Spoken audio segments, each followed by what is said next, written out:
saya juga memang ada keturunan Ngalaksa, so, memang melaksanakan sampai sekarang. Tapi Ngalaksa itu udah di apa ya, di bagian-bagian. Seperti saudara-saudara saya di sana gitu. Intinya ini jadi ketuanya, ini jadi panitianya gitu ya. Ini jadi ini. Tapi saya memang nggak ikut campur seperti Ngalaksa, cuman pemusiknya aja gitu.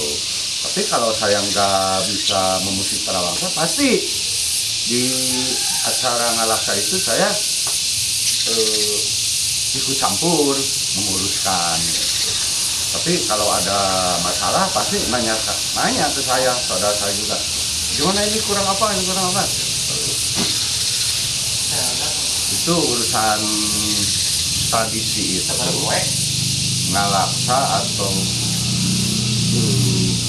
Tarawangsa ini memang tadi memang luar biasa lah gitu.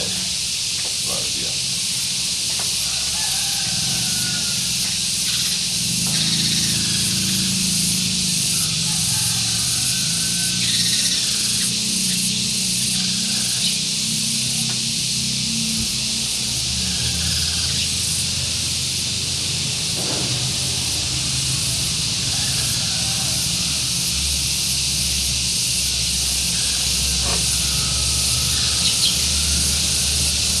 Apa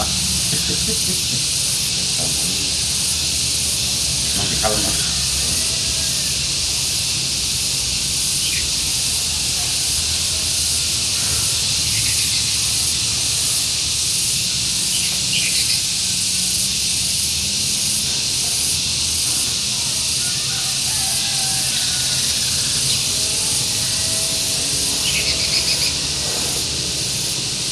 jadi ini boleh ya di saat